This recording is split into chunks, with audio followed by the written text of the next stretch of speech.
One thing that we've really understood too, and I really like to talk about, is if you have golfers that you want to help to the best of your ability, ask them to take a shoe off. Really, really helpful. A lot of people have flat feet. I'm one of them. I have really, really flat arches. So if you looked at where my arch would be, it touches the ground. Okay, so I have a collapsed arch. When you have a collapsed arch in your foot wants to do this. It doesn't want to do this. So AP would be more this way. This would be kind of more torque, right? So if you have players who are really struggling creating AP force, that's where I think Mr. Adams' foot flare ideas really come in handy for you. Because if we want to use vertical force, which is the big buzzword these days, and we want to create a lot of club head speed, we've got to be able to get our lead ankle over top of our lead foot. We've got to be able to transfer that energy up the chain. So it's very, very important that you look at the bottom of their foot and understand if that's something they're going to be able to do well on their own with a little bit of coaching, or if you're going to have to introduce some foot flare to help them get that ankle over top of that foot. So once again, something that we can quickly look at here on the force plates, and something that we can quickly cue and understand better by looking at the foot and matching these things up. But generally speaking, and the big point of what I'm trying to say today, is we don't have golfers that have a bad club path. We don't have golfers that have a bad face angle. We don't have golfers, in my opinion, that have a bad dynamic lie. We have golfers that have force and torque management issues. And generally speaking, that is happening because they are trying to make speed much too late in the process of the golf swing. So what we've got to be able to do is we've got to help these golfers get the energy into the system earlier, therefore that they can do something later by having time and not having to introduce a bunch of weird body angles which lead to weird club angles. So I hope that helps. If you guys have any questions, I would love to hear them from you. If you want to look at some captures, we can look at some captures and talk about some things. They told me I have like 30 minutes, but I could go to an hour. So yeah, what do you got? So the question was, how have I seen a driver shaft affect the ground reaction forces? It's a fantastic question. I would say that you coach a lot of juniors. So my dad, when I decided I wanted to play golf, went out to the garage, found I think like a 7-iron from about 4 sets of clubs ago, cut it in half, put a grip on it, said, there you go, son. So I will guarantee you that's why this guy likes to get into side bend, because I couldn't bend the shaft. So what I tend to see is that, especially with our junior population, I don't mean to be sexist in any way, but some of our female players as well, they're playing in equipment that is much too stiff and or heavy. So when they are introduced to a club that's too stiff and too heavy, they are afraid to get it moving because they're not countering those forces that we talked about in the initial backswing. Because they're not feeling comfortable moving it because it's too stiff or too heavy, they don't get any bend into the shaft, and now they feel like they got a board up here because they haven't bent the shaft, and now all of a sudden they have to really try to do something, and what we tend to see is that the ground forces get really, really late because they're trying to make them way bigger than they needed to be in the first place to get something into the club, and then they're just incredibly late. I teach a lot of gen pop. I don't just teach tour players and really high level players. I teach a lot of gen pop. So they have, if you don't know where I'm at, my name is Michael. I'm known as the Force Plate Guy on Instagram, but more importantly, our YouTube and our podcast is called Measured Golf. If you've been to the Measured Golf website, if you've been to our YouTube, you'll see a video with Fast Eddie. Okay, so I had Fast Eddie come in with Dr. Joe Lacaze, had an amazing experience with those guys. But a lot of people have seen that video and wanted to come and work with me, and they asked me a lot of questions. And they're like, oh, Fast Eddie, man, that must be like a 10x shaft, right? No, it's actually much softer than any of us would want to play on the golf course, to your point. Because yes, they're putting crazy amounts of energy into the system, but they also have to be able to get it out. It's only as good as we can turn it around. So I think in that particular case, yes, you're seeing a lot of the long drive guys go into what we would consider to be and I hate to say it this way, but it's what it's called, like a ladies flex or a seniors flex shaft, and that's why you're seeing that kind of trend. You're seeing a little shorter and you're seeing a lot softer versus back in the day when they were playing with 2x4s. Any other questions? Come on, I like questions. It's a great question. So the gentleman asked me, how do we increase lead side AP force, especially if somebody's really prominently using their trail side, correct? Okay, so ask a question to start that whole situation with and go, did you play baseball? And I almost guarantee you can make money betting that they did. Baseball guys, so when we work with hitters in baseball, we actually teach them that they have to, so I said like 75, 80% trail side pressure in golf. And baseball, high level hitting, it's 95, 100. And the reason that is because I have to get myself time to hit that ball that's coming at me at 90 miles an hour. If I don't load into my trail side, I'm helping the pitcher.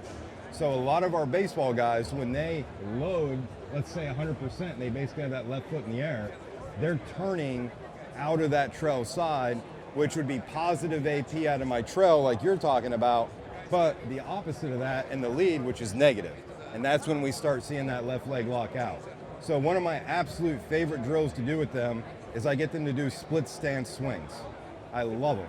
So if any of you have worked out with a trainer, you've probably done some split stance stuff before, but I know I'm gonna mess up your camera, I'm sorry.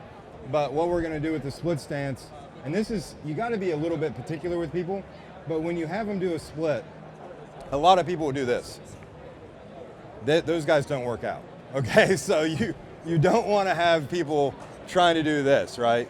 So what we wanna do is when we do a split, we wanna keep the knees a little more in line with one another from the down the line position, but what we really wanna get them to do is we wanna get them to load that left quad.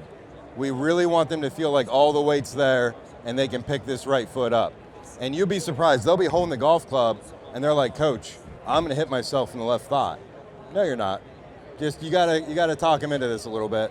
But literally, you'd be amazed. They're probably 75, depending on how good they are with their lead leg, which most people are surprisingly good because they don't load. So depending on how good they are with their lead side, they're probably gonna create 75, if not 85% of their club speed just hitting it off this.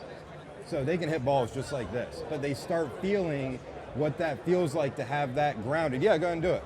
Just like we have to stabilize our trail femur in the backswing, we have to stabilize our lead femur so that I have something to plant and push off of, and then I can actually start winding up that lead lat.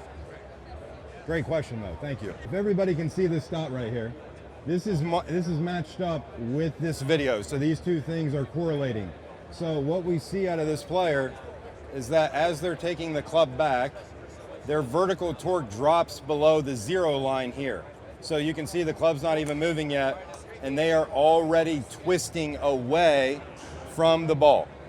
Okay, so when this line is going underneath, when this yellow graph is going below the line, they are twisting away from the ball. Does that make sense? Okay, so I said what we want to see is we want to see that that dot crosses that horizon line by arms parallel in the backswing. We got to get this to 0 by the time we get these arms. This guy's doing a pretty good job, so that worked out great. But that's kind of what we want to see, because if they're still twisting away and they're over here, they're never going to get back over. So that's why we really like to look at vertical torque, and generally what you're going to see if it's low, so if we're seeing that this spike isn't very high and they're not creating much vertical torque, you asked me that, I think it was a two-part question, right?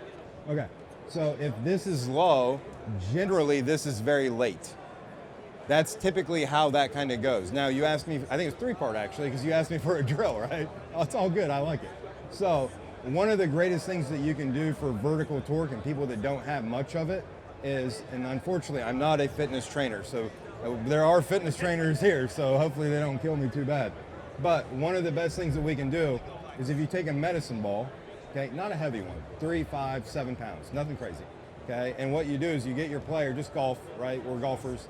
If you get them to take that medicine ball, move it over here, okay, to start, go ahead and turn a little bit. We get them to kind of move that back across and then through. So we're gonna cue that as we want them to kind of get over here. Okay, we're gonna go ahead and turn the pelvis with it, so we're kind of turning everything over here. I'd say, let's say it's a 3/4 half finish kind of shot feel.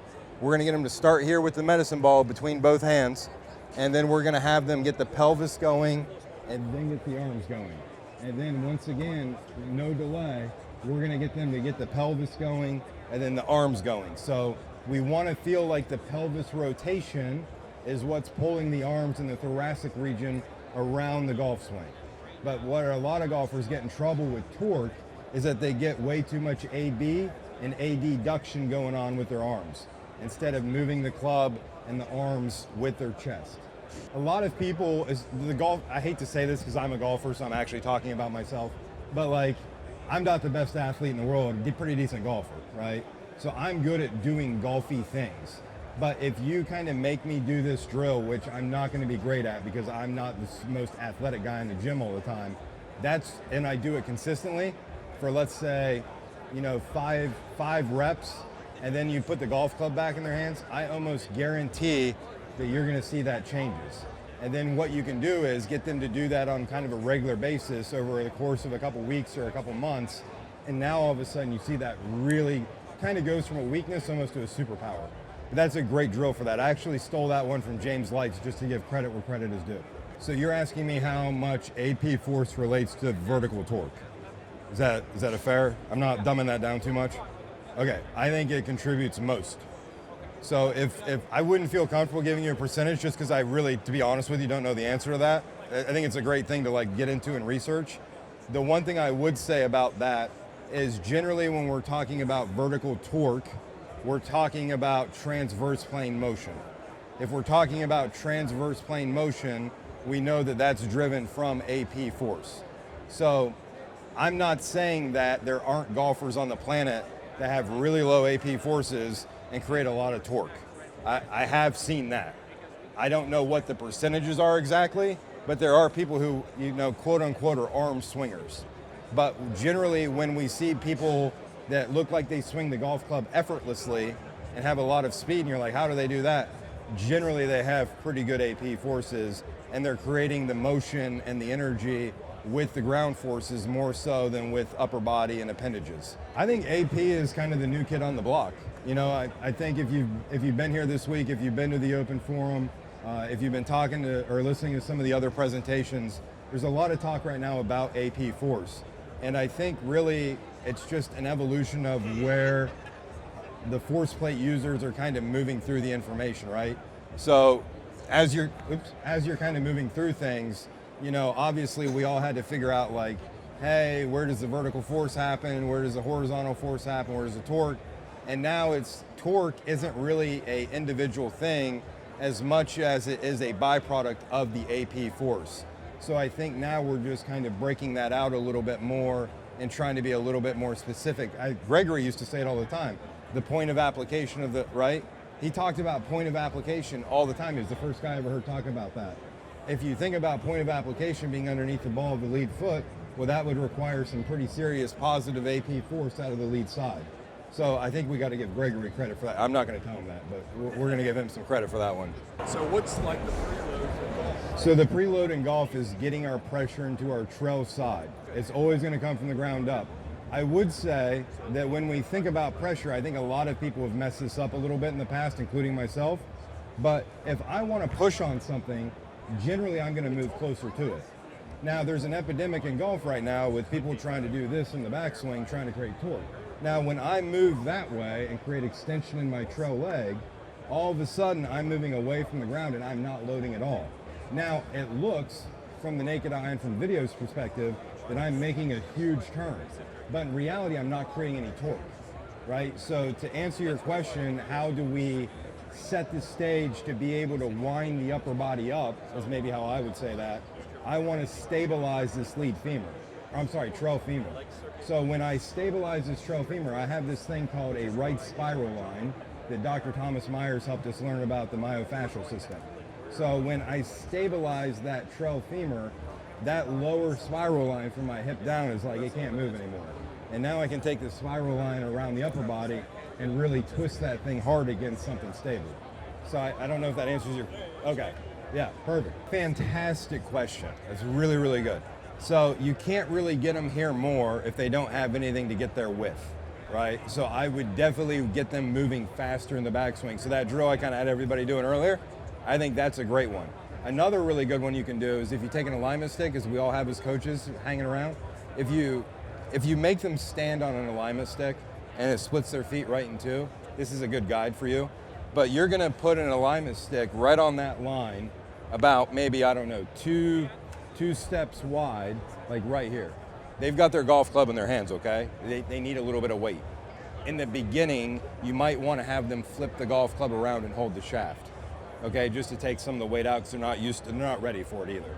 So once you have that stick in the ground, you're just gonna tell them from their golf posture that you want them to swing that club as fast as they can and not hit the stick.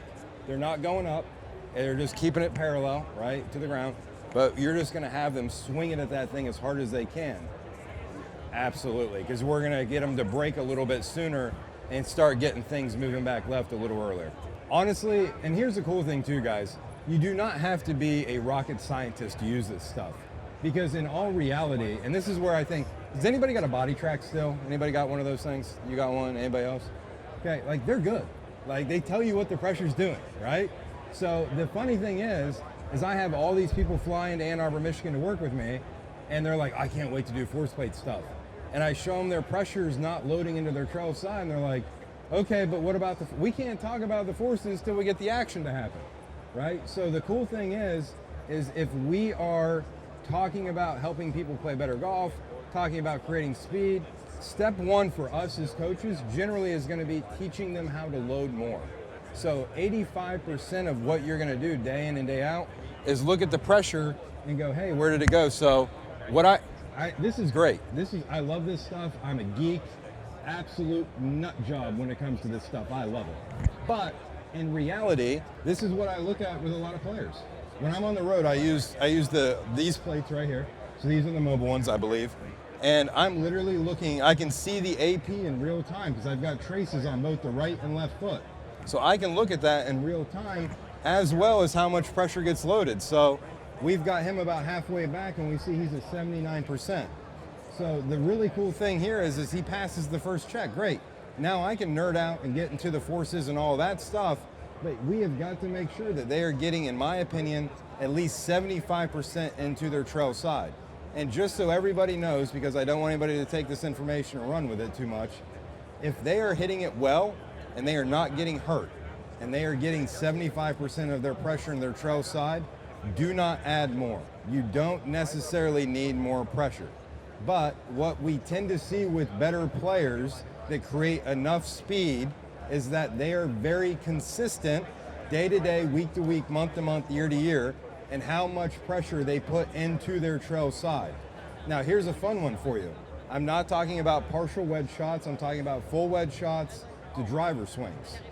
They will apply the same amount of pressure into their trail side. You would think that with a wedge it's less than a drive. Nope, it's the same. And in my opinion, the pressure transfer is the individual fingerprint of the golfer. And that's also, this dot, okay, is the bottom of the vector where the pivot goes. When this dot stops moving, that's when they turn. Okay, so in terms of figuring out where the pivot goes in the golf swing, it's when the pressure stops moving, where that is, hopefully somewhere near or over the cuboid bone in the trail foot, and that's where the pivot goes in the golf swing. So I know a lot of people have debated that for years. That's what I believe, but we got to get to 75%.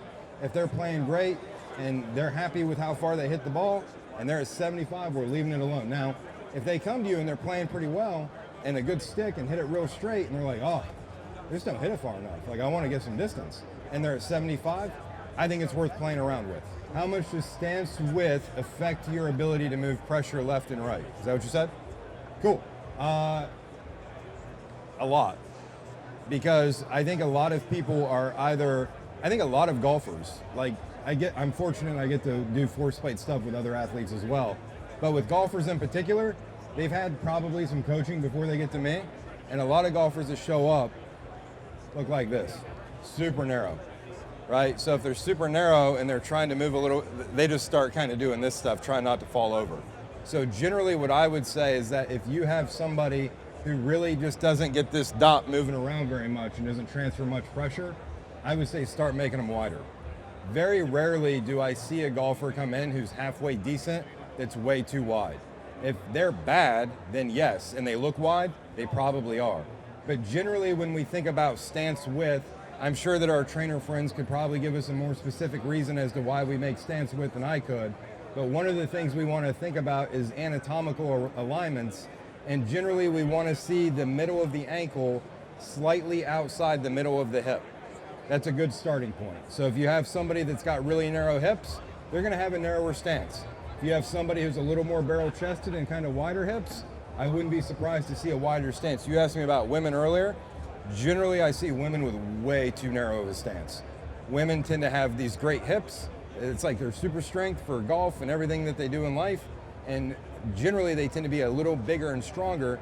We need to get those feet out a little bit more so that they can actually move a little bit.